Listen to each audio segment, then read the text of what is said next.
A lot of people, when they say, I'm emotionally strong, what they mean when they say that is, I'm really good at stuffing away my emotions. That's what emotionally strong means in our modern world in a lot of ways. The soldier who can put aside his emotions and show up and shoot someone, that's emotionally strong. Or the businessman who can stuff aside his personal values so that he can do what needs to be done, that's emotionally strong. And to me, that is the exact opposite of emotional strength. Physical strength is not the ability to avoid lifting weights. Physical strength is the ability to lift heavier and heavier weights. And emotional strength is the ability to confront heavier and heavier emotions.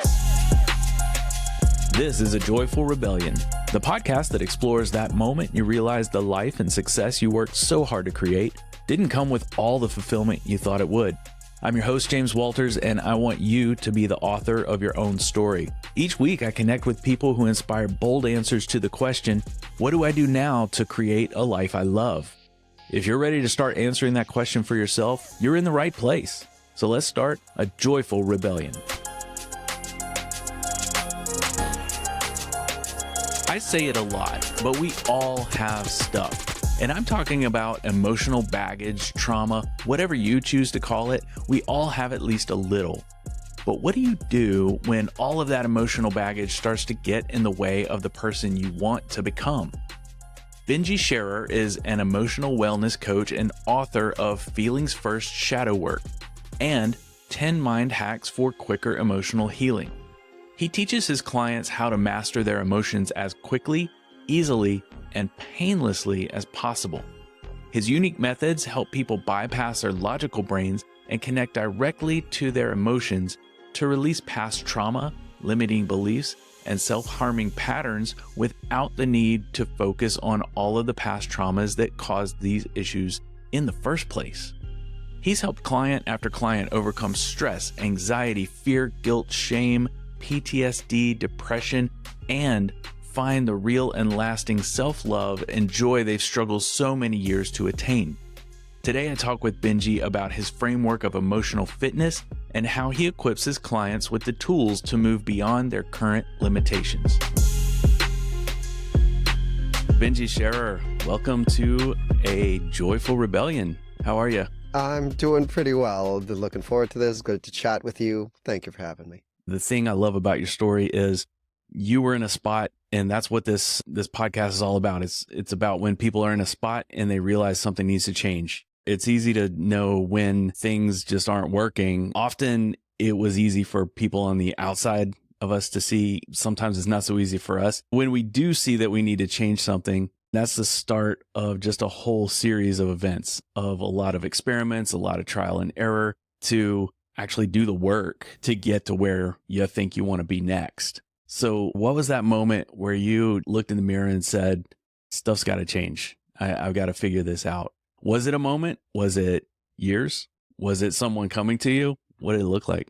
Everything just fell apart for me, and it wasn't by choice. You're saying that there comes a time when you realize that you have to change. And I suppose once everything fell apart, I knew that I had to change. But we often wait until the worst of the worst happens. We don't realize that we're in a place. Before everything fell apart, I actually thought that I was doing really well for myself. And in certain ways I was. Quick background of all of it is probably, let's say, 9-10 years ago, I was in law school, hated it. It was by the end of it, I was so anxious and depressed. I couldn't get out of bed. I couldn't eat. I couldn't sleep. I couldn't do anything. Not because it was so hard. It wasn't really all that difficult for me. I wasn't competing for top of the class. I would go in, I would get my B+, and I was happy. But I hated it. And I hated the idea that this was my life. So my inner self, my higher self, the universe, whatever, took over. I dropped out of law school and I built a recording studio, even though I had never used power tools before in my life, but I physically built the studio. I had no official training as a sound engineer. I had a background as a musician. But in all of the ways that I didn't feel at home in law school, I felt 100% at home in the music world. And long stories about how this all worked out, but I went and built a recording studio, and that led me to, firstly, a few of the best years of my life. I was enjoying it. I was loving it. I was broke, and I was running a philanthropic studio, like charging as little as possible, helping emerging musicians get off the ground. And that work led me to this burlesque club where I started working as a sound engineer. And I fell in love with that place. There was a freedom, there was a social element there. It was amazing. And I was still trying to work on my own showmanship and my own performance. So I actually started performing burlesque there. And it was just a very interesting, wild ride kind of thing. So for this one brief shining moment in my life, it was like I had everything that I wanted. Like I said, broke living the artist lifestyle, but I was running my recording studio and that was meaningful to me. And I was working and performing at this club and I had this social life that I had never had before. And there was this excitement about every bit of it. And I was performing and all these kinds of things. I thought that I was finally living as my true self, that I finally had self-love because I was finally expressing myself. I wasn't holding back in any ways. I left the law school and I was doing my music and I was performing burlesque even though people didn't understand it. And I was being and expressing myself in ways that I couldn't do before. Then a couple of things happened. Number one is I didn't realize that there were a whole bunch of really unhealthy, toxic relationships going on at this burlesque club. They were emotionally manipulative and abusive in certain ways that I didn't realize, which sent me into a spiral. Because when they started being cruel to me, then I started acting out in certain ways. In hindsight, certainly was not perfect in this either. But they started it, and then I responded because I was desperately seeking their approval. So it was this whole very manipulative, gaslighting sort of thing that sent me into this ridiculous spiral. I also then fell madly in love with a woman there.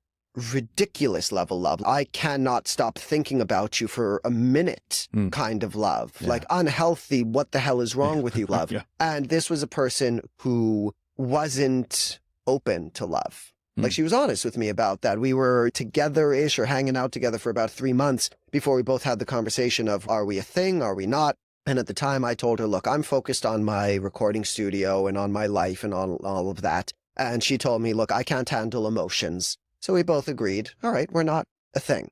But then some various things happened and the emotions became real. So I fell madly in love and she then started pulling away because she can't handle emotions. You put that together with the kind of emotionally abusive situation that was going on with everyone there and everything just started falling apart. And I went into this deep, dark cycle. They ended up firing me, banning me, excommunicating me, and that was this very unique, magical place that I can't even explain to you. There was a version of myself that I was becoming there that I cannot be anywhere else. That burlesque Van Halen, I went by the name Van Halen, that version of me that I was becoming, this confident performer. You can't be Freddie Mercury if you're not on stage. You know what I mean? The version of him that he is can't show up to an accountant's office and still be Freddie Mercury. Yeah. So there was a version of me that I was becoming, that I was so in love with, that I was so excited about,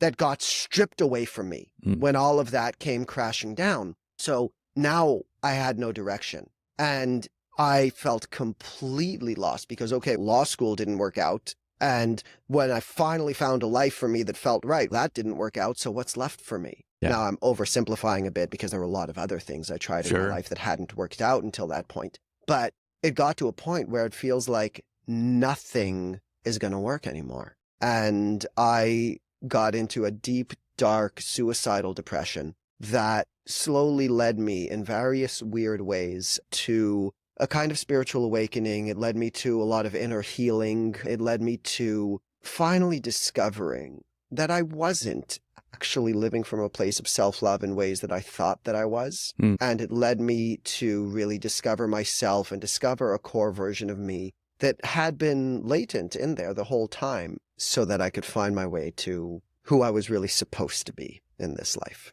That's the big work, isn't it, to find that out? Can we rewind just for a second? I want to hit on the law school thing. What got you into law school? What made you think that was supposed to happen in the first place? You say supposed to happen. It's interesting. If you had asked me when I was 9 years old, I would have told you that like law school would have been a part of my life, even though I didn't want it to be. It's weird. I had this vision for my life of Not how I wanted it to happen, but how I expected things to happen, but how I ended up in it. There's this scene in The Simpsons where Homer becomes a vigilante and he's recruited Jimbo, one of the bullies, and then eventually the bully finds out that he's betrayed the cause kind of thing. And Jimbo shows up and dumps his bag of doorknobs, which was his weapon in this vigilante group, dumps his bag of doorknobs in front of Homer and goes, "You let me down, man. I don't believe in nothing no more. I'm going to law school." And that's basically what happened with me, because I was playing in a band before then. I got my degrees in philosophy.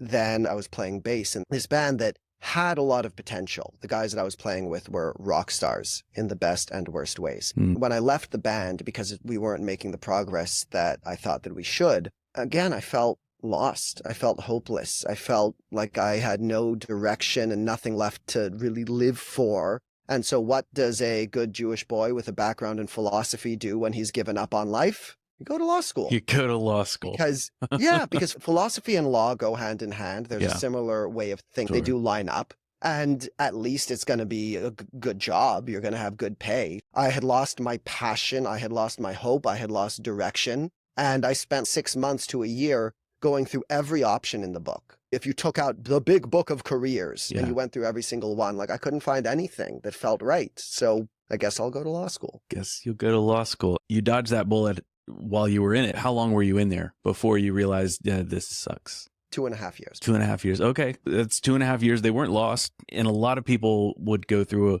a decade or two of a law career before they realize, you know what, there's got to be something better. And you figured it out in 2.5 years of just school, not actually going through it, which is amazing. So then you pursue these creative paths. You do the sound. You're doing the sound engineering. You've got the recording studio. You've got the burlesque club. And then you don't have all of those things. So let's pick it up from there and talk about your spiritual awakening. I'm fascinated by this because you talk a lot about the spiritual awakening, and then you go through a process that kind of, I don't know the best way to describe it, but it sounds like you're distancing yourself maybe a little bit from the concept of the spiritual awakening. So I want to talk through that evolution. A little bit. So remind me, you were interested in the whole twin flames thing, right? I am interested in that. Yeah. But I know you said let's pick one lane and go with it. And it sounds like we picked it. What I'm saying is the backstory, the way that we started the backstory, we picked it. Twin flames is the one. Got it. Let's talk about that. You got it. Because that is what led me into the spiritual awakening, okay, which is also what I'm trying to separate myself from. Because let me put it this way in advance. The way that I understand that journey now, the universe is not above lying to you to get you to where you need to be. And it's interesting, you were mentioning a bit ago that you just did an interview with someone who discovered he was in a cult. And there was very much a cult mentality to the whole twin flame thing. And there's even a popular documentary out there right now about Twin Flames Universe, which is a known cult at this point. So here's what kind of started happening. As I said, I was madly in love with this woman. Like ridiculous, like it made no sense to me. And it took me a while to even figure that out. Short timeline, 3 months, we were hanging out, things were fantastic. I had never been so happy in her arms, but didn't really put it all together because life was just amazing. I had my recording studio, I had this woman, I had the burlesque club, just things were amazing. Then after 3 months, we had that conversation. A few weeks later, something happens and I catch feelings. Like I really fall in love with her, and that's when she starts pulling away. So for the next 3 months, she's ghosting me, which is really awkward because we're working together in this highly sexualized environment. We're working together at this burlesque club, and she's very popular there. And I've got to see her dancing with other people and kissing other people. And I know that she's hooking up with other people, and she refuses to even talk to me about why we can't hang out anymore. One day I was just begging her, like, look, just meet me for coffee and explain to me and I'll be okay. But she just ghosted. She just backed off. So now all of a sudden I'm madly in love, and now all of a sudden she won't talk to me. So that is part of what sent me down this spiral of like, I'm going insane. And it took me another 3 months of not being able to stop thinking about her. Literally, not for a second, not for a minute throughout the day, until I started realizing, holy shit, I guess I love this woman. It didn't occur to me at the beginning, but 3 months worth of I can't stop thinking about her. I guess I love this woman. And it was so all encompassing. I couldn't do anything. I couldn't focus on my work. I couldn't focus on my recording studios. That's when things started getting really bad at the burlesque club. Because on top of their emotional abuse and whatever, I was really acting like, because I had to act like I didn't care, and things just started getting really weird. Here's the thing. I was scrolling down Facebook one day, and keep in mind, I don't understand the love that I have for this woman at this point. It's insane to me, and it's driving me insane every moment of every day. And I'm scrolling down Facebook one day, and I see on the side of the page a suggestion for a group called Unconditional Self-Love Twin Flame Community. I'd never seen those words before. I'd never heard them before. And as soon as I saw them, it's like something snapped in my brain. It's like, I understand. It's like I immediately knew what those words meant, even though I'd never seen them before. And it was as if something unlocked in my brain. That's it. That's what I'm dealing with. She is my twin flame. So I opened up the group and I started learning about what twin flames were. Here's the thing that we have to be very careful about, because for anyone listening, as I said before, the universe is not above lying to you to get you to where you need to be. And there is a lot of wisdom underneath the twin flame narrative. But if you just take the narrative at face value, it's incredibly toxic. It is incredibly cult-like. And it's just a way of putting a romantic title onto an extremely unhealthy relationship. So let me explain a bit of both sides of that, and feel free to interrupt at any time. Okay. I know I talk a lot. So the spiritual narrative of the twin flames is that you are one soul split into two bodies. Or sometimes people look at it as you are two parts, like you're supposed to come together. And there's a mission here that you have to come together with this person, depending on how you look at it, so that you can escape the reincarnation cycle, so that you can step into your mission work, so that you can achieve a level of spiritual awakening and power that cannot be achieved without this other person. And there's this dichotomy that's going on between the twin flames, where one represents the masculine, one represents the feminine. And in our dichotomy, I was the feminine, she was the masculine, because the feminine tends to be the chaser. We're the ones with the kind of empath wound. We have spent our lives desperately seeking love, and we've tried to fill that hole with all kinds of things. And when the person runs away, we start chasing. We desperately need that love, and we start chasing after them. And that energy turns the other person, the masculine, into the runner. They're afraid of emotions. Their wound is about having been hurt in that particular way that they can't accept love, which, hey, doesn't that sound like what I was just describing? She had told me that she can't deal with emotions. So now here I am, and I'm finding out, okay, I'm the feminine, she's the masculine, and there's this runner-chaser dynamic. And you are supposed to come together with this person. And this is where the cult-like things started coming out, because I started telling her this. I started discovering twin flames and telling her that she's my twin flame and we're supposed to be together and all these kinds of things. And at a certain point, she straight up asked me, oh, did you join a cult? And that hurt me. It broke my heart when she said that, because I finally thought I was starting to understand and all of that. I started madly chasing her. Not exactly like I didn't do any stalkerish behavior, but like I started feeling that we were meant to be. And it did drive me to some insane things, because she was still running from me. She wouldn't talk to me. She wouldn't answer me. Like at work, it was okay. And we still had some communication, which, by the way, is part of the twin flame narrative, that the runner runs and you go into no communication for a while. That's part of the story. So it was all lining up perfectly. And it led me to do crazy things. Like I cried in public at the burlesque club days when she wouldn't talk to me, when I felt like when she had to leave town at a certain point. There were all sorts of things. When she wouldn't respond to me, I made posts on Facebook, desperately trying to get her attention. All sorts of really crazy things. I went way overboard. As I was saying before, yes, people there were emotionally abusive, and yes, this woman was cruel to me by ghosting on me. But I lost my goddamn mind, and I was acting in a very psychotic, over-the-top, spiritual awakening kind of way.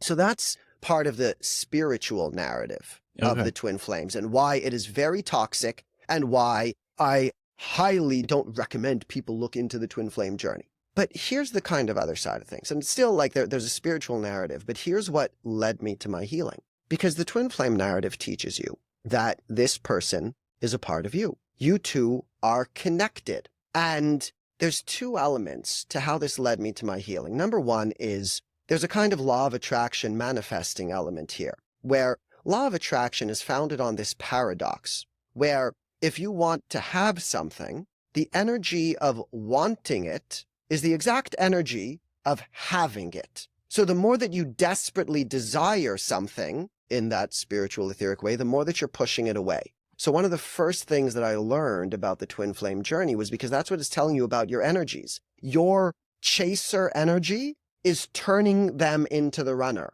The more that you chase them, not just physically, but energetically, the more that you are desperate to have them, the more that you push them away. So one of the first things that I understood about the twin flame journey was that the only way to ever be with her again is to stop needing so desperately to be with her again. That the more that I am desperate for her, the more that I chase her, the more that it pushes her away.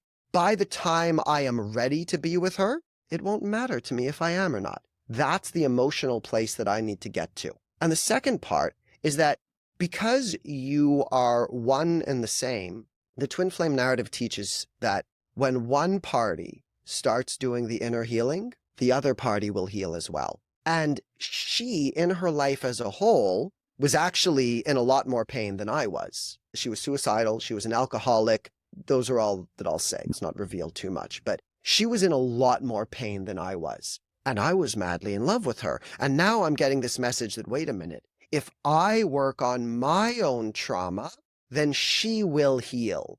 I started working on myself because of the love that I had for her. And I knew that I needed to work on myself enough for me to get to a point where I didn't need to be with her anymore. And then the twin flame narrative also teaches, as I mentioned, that you're supposed to step into your mission work. The divine feminine, once she has done her healing, is supposed to start guiding. We are here to help the planet raise its frequency so that we can all evolve into this next stage of ascension and human evolution.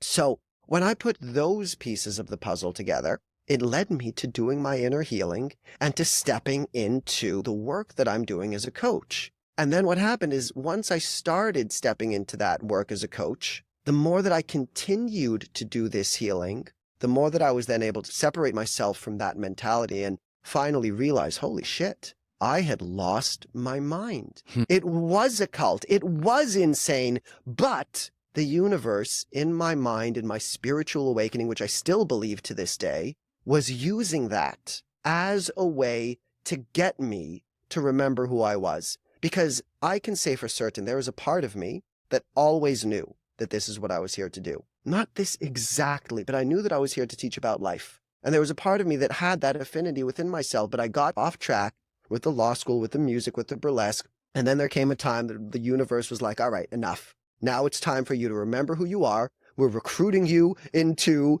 the mission that you came to this earth to do. And as much as it hurts, we're going to use love and we're going to use this twin flame bullshit to get you onto that path. And then once I got onto that path, like when I first started the coaching, I was coaching more in the lines of spiritual awakening. That was my messaging. Then I started realizing, firstly, look, as much as I believe in my spiritual awakening to some extent, I can't know what's certain about spirituality. And I don't want to teach about anything that I'm not certain of. So I can be certain of all of the ways that I healed my emotions, that I healed my anxiety, healed my depression. I can teach about things that I'm certain of in that realm, but I don't want to teach about spirituality. And now I'm getting more and more out of that, and I'm realizing, oh yeah, I did lose my mind. So I had to go through that so that I could come out the other side, remembering who I am. I had to lose my mind because who the hell are you to come out here and start doing this work? It was insane for me to start doing this kind of coaching work. I had to be a little insane to do it. I had to be in that kind of manic state that we're in when we're bipolar and you're going up and down and up and down.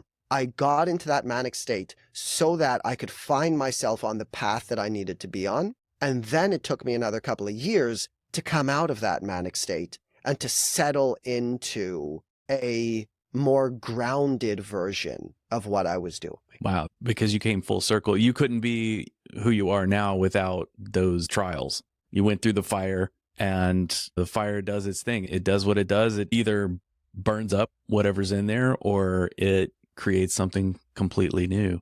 And the thing I love about your messaging that you're doing right now, you call a lot of what you help people do emotional fitness. And you consider yourself an emotional fitness trainer, right? Is that the term that you use? Yeah. That's the term that I prefer the best. A mental health coach as a generic term, but in terms of the way that I actually teach people and help people, yes, emotional fitness training is the best term that I've come up with. Yeah. And I like that because people understand what a personal trainer does when we're talking physical.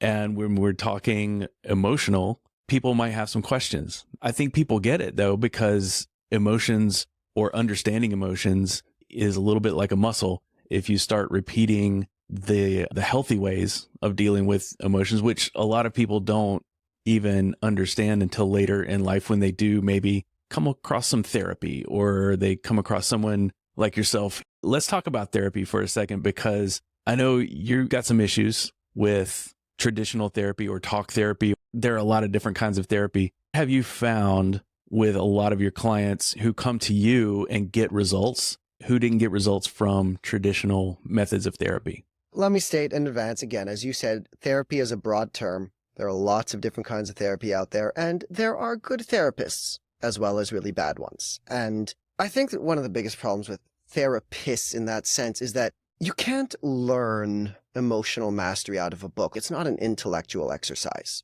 So a lot of people, they get the degree, but they haven't really internalized this wisdom. But as far as the issues with talk therapy that I see, one of the biggest issues is it tends to be, and again, lots of different kinds of therapy, the traditional way tends to be what I call the trauma hunting approach, where we're going to go and look at your past and let's try and find and analyze all of the worst things that happened to you. And let's put together the logic of, okay, your dad made you feel inadequate, so you seek the attention of men so that you can get the approval that your dad never gave you. And that is true, but who cares? Now, take that with a grain of salt. What I mean is, if you went to a doctor and you said, hey, doc, I have this headache. I've had this headache for the last 10 years. I don't know how to make it go away. And the doctor sits down with you and goes through your history and helps you understand, okay, you once got hit in the head when you were 10, and there's all these chemicals going on in your brain. He explains to you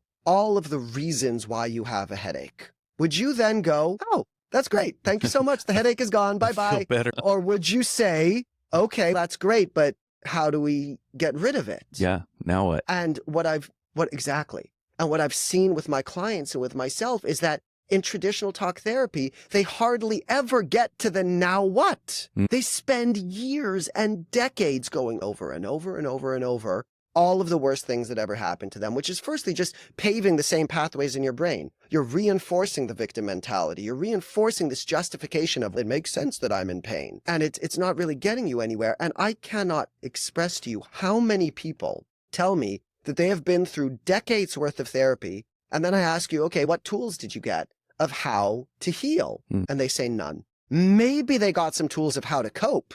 They were told, okay, when you happen to be having a panic attack, then breathe in for a count to 4, hold for a count to 4, breathe. You get some breathing exercises that you can use when you are freaking out. And you maybe get some coping mechanisms throughout the day, but they were never given any tools. They never built the emotional muscles. And here's the other thing, when it comes to this emotional fitness thing, a lot of people, when they say, I'm emotionally strong, what they mean when they say that is, I'm really good at stuffing away my emotions. That's what emotionally strong means in our modern world in a lot of ways. The soldier who can put aside his emotions and show up and shoot someone, that's emotionally strong. Or the businessman who can stuff aside his personal values so that he can do what needs to be done, that's emotionally strong. And to me, that is the exact opposite of emotional strength. Physical strength is not the ability to avoid going to the gym. It's not the ability to avoid lifting weights. Physical strength is the ability to lift heavier and heavier weights.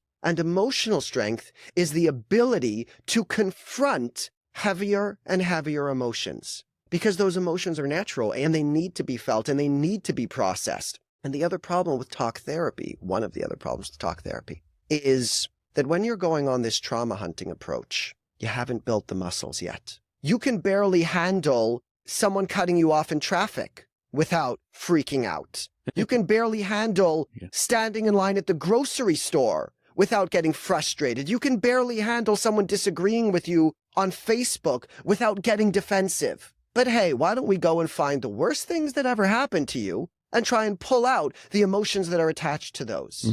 You're not ready yet. You don't know how to deal with those things. It's like a dog chasing a car. What is the dog going to do when it catches the car? Hell if it knows. What are you going to do when you finally confront that buried, repressed emotion, that buried, repressed trauma of the worst that happened to you? Which most of the time it's not even repressed trauma. Most people that come to me, they know where their pain comes from. They know that their dad was abusive. They know that their mom didn't treat them right. They know that they were cheated on. They know all of these things. But again, what now? How do we deal with this? And the labels, the diagnoses, the trauma hunting analysis, none of that teaches people how to deal with these things. Everyone has their own different level of complexity. And some people, I would imagine, come to you with various medications that they've been prescribed to help deal with some of the things that maybe are from a lack of emotional fitness. Have you had the experience where you start working with someone and at a certain point they realize, you know what, I've built this muscle to the point where I no longer need pharmaceuticals to keep that muscle in play? Indeed. Very much quite a bunch of my clients. Now, let me clarify and specify, no one should listen to what we're saying right now and just stop taking their medication. And I am not saying that medications are completely unhelpful. And there are certain times, especially if you are a danger to yourself or others, medications are sometimes necessary. And if you can't live your day-to-day life, medications are sometimes necessary. But as you were pointing out, they're necessary because we haven't learned how to deal with these things. Most of the time, especially things like psychosis, hallucinations, delusions, that's beyond the realm of what I can help people with. But when it comes to the emotional struggles, yes, a lot of my clients come to me even looking to get off their medication. I have one client in particular who, I've had a couple of clinical psychologists take my course, but one in particular who was a clinical psychologist who had also been through an immense amount of her own trauma, who not only was finally able to get off of her own medication, but saw through the kind of false premise of it. And with the tools that I gave her, started changing the way that she was practicing with her clients. And as much as possible, like she started reducing the amount of medications that she was prescribing because she realized that it's a Band-Aid most of the time. And don't get me wrong. Again, there's nothing wrong with a Band-Aid. Sometimes you need a Band-Aid. Sometimes you need a crutch. But we need to build those muscles as well. And when we do, yes, a lot of people have been able to get off their medications. I never tell them to do it. I leave it up to them. I give them the strength and the tools and the skills, and those who don't like how the medications are affecting them, those who don't want to be on them anymore, and those who feel like they have built the strength to do it. It seems to me every time I go on social media, which I try to limit, whenever I do go, there is so much talk about anxiety. It almost feels when I look at these, so many people around me have issues with anxiety. I hear people talk about it. I see people talking about it. I see it in conversations. It almost seems universal. Is it? Obviously, it's not a new thing. Is it a growing thing? Is our lack of actual connection and our isolation of living in this digital world where we have friends that we've never met, but we call them our friends because they follow us on our Instagram account or something like that? What have you seen in your own clients? What percentage would you say come to you because they have uncontrollable anxiety? If you put in that word uncontrollable, let's say 50 to 80% have uncontrollable anxiety. I would say 95% are struggling with anxiety because whatever else they're dealing with, whether it's depression, whether it's bipolar, whether it's borderline, whether it's PTSD, or whether it's just daily stress, almost all of them, anxiety is a significant issue, and it is absolutely growing. But you were bringing up these things about social media stuff, which for sure exacerbates the problem. Yeah. But in my mind and my approach, and look, I struggled with anxiety most of my life before I really found my healing. And as weird as it might be to say, of all the things that I help people with, anxiety is actually one of the easier things to deal with compared to, let's say, the PTSD or suicidal depression or bipolar or whatever. Anxiety is one of the most straightforward. And what it really comes down to, in my mind and my approach, is, I can put it two different ways. Number one is an internal conflict. One part of you wants to go left, one part of you wants to go right, one part of you wants to just sit down and cry. And because you feel like you're being pulled apart by horses in different directions. And because no choice that you make feels safe, you're constantly in that state of fear, creating that sense of anxiety. Because one part of you wants to be yourself, wants to express yourself, wants to pursue your passions, your dreams, your desires, all those things. And one other part of you is, oh no, you're going to get judged for that. You're going to get rejected for that, or that's not a safe option, or people aren't going to understand you. And you were made fun of last time you expressed your true self, or last time you got up on stage and tried your open mic comedy. People didn't like you for being you. So one part is, I want to be me. One other part is, don't you dare be you. And one other part of you is just, I'm scared, help me. You don't know which way to go. Yeah. And it's that inner conflict where no choice feels right. If you choose to be yourself, you're taking a big risk, and there are people who are going to dislike you for it, and you're going to have to deal with that. If you choose to stuff yourself away and follow the path that society is telling you to go, okay, at least you're safe, like when I was in law school, but you hate every minute of it because you're not being true to yourself. So anxiety is that inner conflict. And that inner conflict basically boils down to the second way that I describe anxiety. The big element that we need to understand is this subconscious cycle that's happening. There's 3 elements of your experience of reality. There's your thoughts, your emotions, and your sensations. That's it. You experience those things every moment of every day. There is nothing that you can experience that doesn't fall into one of those categories. And there's 3 elements of anxiety. There's your cycling negative thoughts, all of the ways that everything can constantly go wrong, all of the ways that you hate yourself, all of the constant doom calculus, where you're constantly going over every scenario over and over and over and over and over and over and never ends. Then there's this sense of dread that follows you around. Just a constant feeling of being unsafe. You can't point to it, you can't identify it, you can't understand it, but you're just always waiting for the other shoe to drop. And then there's the physical issues. The turning feeling in the pit of your stomach, the lump in your throat, the tightness in your chest. And these things are manipulating each other.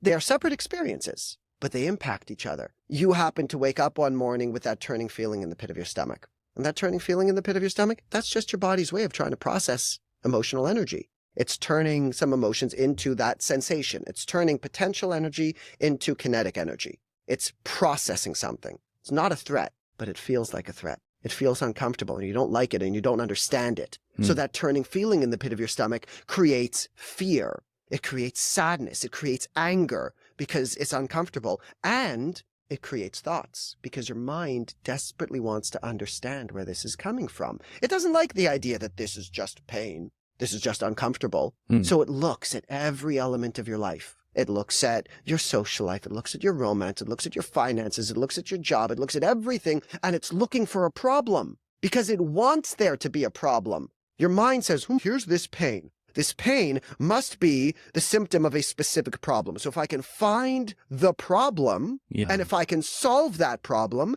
then the pain will go away. So your mind starts looking for a problem. But the problem was never in the outside world. The problem was just your body processing something. So now that turning feeling in the pit of your stomach has created emotions and it created thoughts. And those thoughts, hey, they're going to create more anxiety and more fear and more stress and more sadness. And the thoughts are going to create more of that stress response in the body, more of that turning feeling, more of that tightness in the chest. And at the same time, because you're in that sadness and fear, the fear is also creating more thoughts and creating more sensations. So each one is manipulating the other, and it's going around and around and around and around in circles. And that's why it never ends. And because we have spent our lives disconnecting ourselves from our emotions and our sensations, we've trained ourselves not to feel these things. We live up here. So the thoughts are going and going, and they're all nonsense. But while that's going on, the stomach is here saying, hi, please look at me, please look at me, please look at me. That turning feeling in the pit of my stomach, please look at me.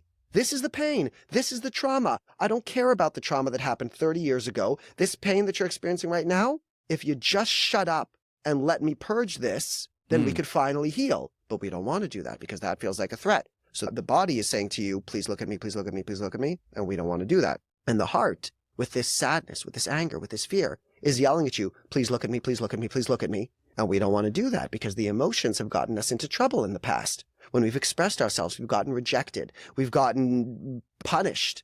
We're living all up here, constantly trying to solve the problems so that the pain will go away. But the problems that we're trying to solve aren't the source of the pain. The source of the pain is just what we've been carrying inside of ourselves because we've been afraid of the emotions and the sensations. So when I teach my clients how to get your thoughts out of the way, how to recognize that they are nonsense, how to feel into the emotions without having them fool you into thinking that something is wrong, and how to actively help your body purge that emotional energy that is being purged with that turning feeling in the pit of your stomach, then we can finally start draining this pool of unresolved emotions that you've been filling up your whole life. And when you can finally learn to feel safe in the moment while your body is purging those things, then you stop fueling the cycle and you start building those emotional muscles and you start draining that pool. And all of a sudden, it's not so scary anymore. And you can allow yourself to purge all of that stuff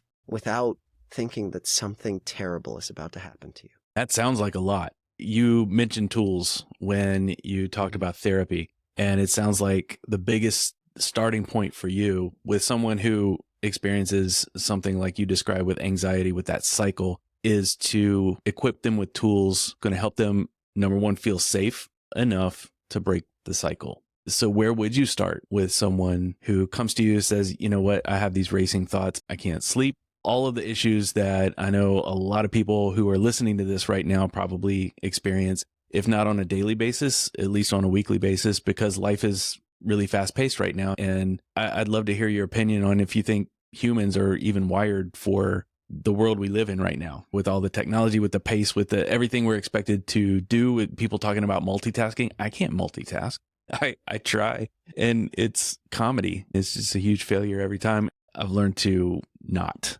basically do that. But how do you start working with someone so that they can equip themselves with the tools to feel safe and break that cycle? Firstly, just like you mentioned, multitasking. And just as a point, like I've realized more and more, multitasking is a trauma response because we can't just do one thing at one time. It's very uncomfortable to be fully focused on one thing at one time. But if I'm typing on my computer while the TV is playing in the background and while I'm drinking a cup of coffee, then my focus can be on a lot of things. Like my energy can be spread out. So I don't have to deal with the fullness of my energy being on one thing.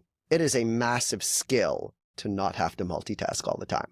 I'm not perfect at that either, but just letting you know, Yeah. It's emotionally better if you don't. You ask, where do we start? The answer that I'm going to give you is I'm actually going to give you in the audience one of the first tools that I teach to everyone. Because as you were saying, look, if someone comes to me when I have negative cycling thoughts, we can't just start with the thoughts. There's a process to this. The whole process that I'm working on with people is filling up your toolbox, because we need you to have all of the tools. If you're a contractor, a construction worker, and you show up to a job, you don't know what the job is yet. You show up to the job with just a hammer. There are some jobs that you'll be able to do, but most you won't be able to.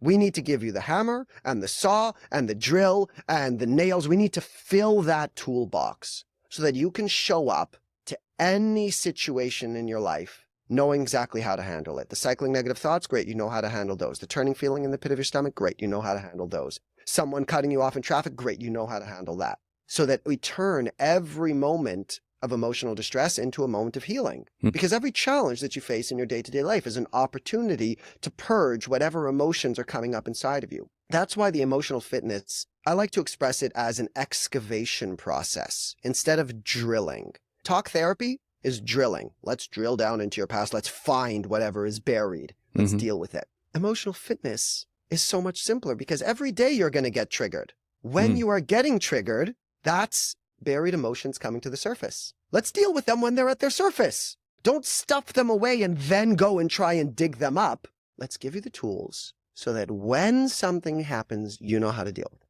If someone comes to me with cycling negative thoughts, we still can't start with the cycling negative thoughts. So one of the first things that I deal with my clients is we need to relax your nervous system. We need to get you out of this fight or flight response. Your body is constantly on edge, constantly thinking that something terrible is about to happen. One of the first things that I do with my clients is what I refer to as this how do I feel checklist. Your body is constantly tense, and we need to start showing your body that you're safe as many times as possible. There's 4 things that I want you to start checking throughout your day. That is breathing, posture, muscle tension, and heart rate. Breathing, I'm not going to get into it now, but diaphragm breathing, very important. I'll talk about it super quickly. If I ask someone to take a deep breath, even if they've been doing breathing exercises for a long time, a lot of people will do this. And what you notice there is my chest is going up and I'm sucking air in intensely from my nose. There's a lot of stress that's happening in the body when you're breathing like that. That's not a relaxed breath. That's a very forceful, very stressed breath. Diaphragm breathing is, now I know that those of your listeners who are just on audio couldn't see any of that, but basically there's this diaphragm, this film that's in between your chest and your torso inside. And diaphragm breathing is when you breathe in by pushing down. You don't breathe up into your chest. You focus on breathing. The in-breath is a downwards motion. That film moves down and it sucks the air in naturally. It's a much more relaxed breath. You want to work on that throughout your day and also make sure that you're breathing calmly. You're breathing slow. You're not hyperventilating. You're not breathing quickly. Breath, heart rate, which is not something that you can necessarily change super easily. There are ways, but for the sake of this exercise, I just want you to start becoming aware of your heart rate. Start paying attention to when your heart is racing or when it's calm. Because if it's racing, hey, guess what? That's going to manipulate your emotions and your thoughts in that moment. And if you can be aware of the fact, oh shit, my heart is racing right now, then you'll be less fooled by your thoughts. Then there is posture. Make sure that you're not hunched over for one thing, because then you can't breathe fully or properly. Your blood can't move through your body. Your intestines can't work properly. You also want to make sure that you're not like crossed a lot of the time. Like you don't have your body, again, crossed up in certain ways. Don't overthink that. I'd have to talk a little bit more about that. Proper posture there. And then perhaps the most important one, let's say along with breathing, is muscle tension. Throughout your day, if you were to stop and pay attention to your body right now, most likely you're holding on to tension somewhere. Maybe your shoulders are even just a little bit up. Maybe you're clenching your jaw. Maybe even just your eyes. Maybe you're just, and sometimes it's very subtle, but we want to release the muscle tension. This is the how do I feel checklist. And the way that I guide my clients to do it is at the beginning of your day, take a pen or a marker or anything like that. And on the front of your hand, the back of your hand, usually I like it at the base of my thumb, draw a dot or a heart or a happy face or whatever you want. And every time throughout the day that you see that dot, you perform this checklist. Start connecting with your body. Start reminding your body 100 times a day that you are safe. Because all of that tension and the tight breathing and the heart, that's because your body feels unsafe. You notice it? Relax all of that. And guess what? Within 10 seconds, you're going to get tensed up again. But a few minutes later, you notice the dot, you do it again. And then you get tensed up and you notice the dot and you do it again. And you're going to start programming your body to firstly be more aware of these things and to start letting go of all of that stress response. So by doing that, we're going to start showing your nervous system that you are safe. Then we can be ready to start moving on to the next steps. That's really actionable right now. Anyone could do it pretty much where they are. If you're driving, just be safe. Diaphragm breathing, right? Not up in your chest. I've heard that a lot. That is, I know, something I struggle with, but then I will catch myself with my jaw really tense throughout the day and think, oh man, there was nothing tense going on. I was just answering an email, but it's okay. I need to relax. You've got several ways for people to interact with you. You said you've got a course, you've got a couple of books, and you do one-on-one coaching for some of your clients. You've got this one book. You said it's your second book. It's called 10 Mind Hacks for Quicker Emotional Healing. What's one of your favorite hacks from the book? One of my favorites, it might not be the most impactful, but it was the first thing that I really described as a mind hack, which is why I like it. It's what inspired the book. The first one is what I call programming subroutines, which is that you can actually create this pattern in your brain that when A happens, we naturally do B.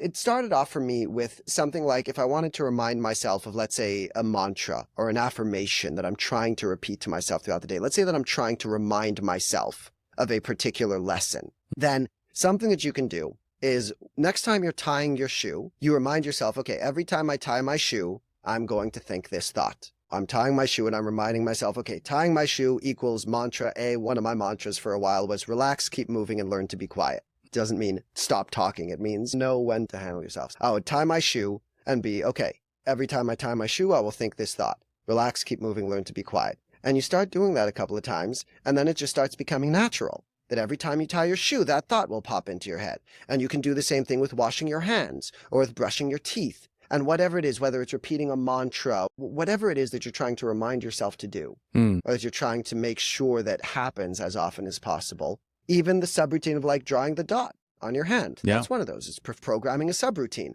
So you have the dot, and every time you see the dot, it leads to this thing. So programming subroutines is, I think, one of the most amusing ones. I love it. And also, I wanted to mention, I'm going to have all of your info in the show notes, but what is the best way to get in touch with you if someone's listening and they think, oh, Benjy can really help me take care of this issue I have, or I've never heard this stuff from my therapist, and I guess you won't from what you said. They don't travel on the same highway you do. But if someone's listening to this and thinking, I want some tools, I like what I'm hearing, what is the best way to connect with you? If someone is listening to this right now and is thinking like, oh my God, he freaking gets it and I need to do this. Sign me up. I need this coaching right now.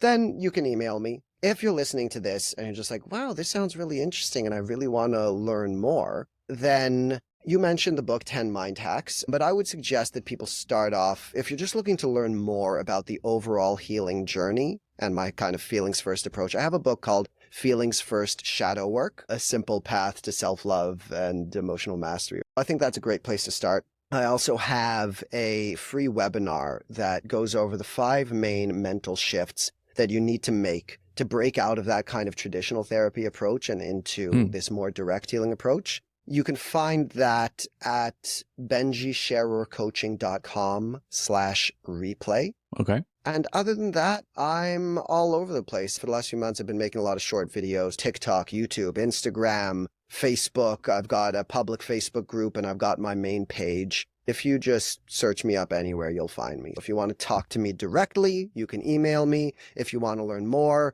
my books or my webinar. And if you just want to follow along for quick tips and stuff like that, then yeah, social media.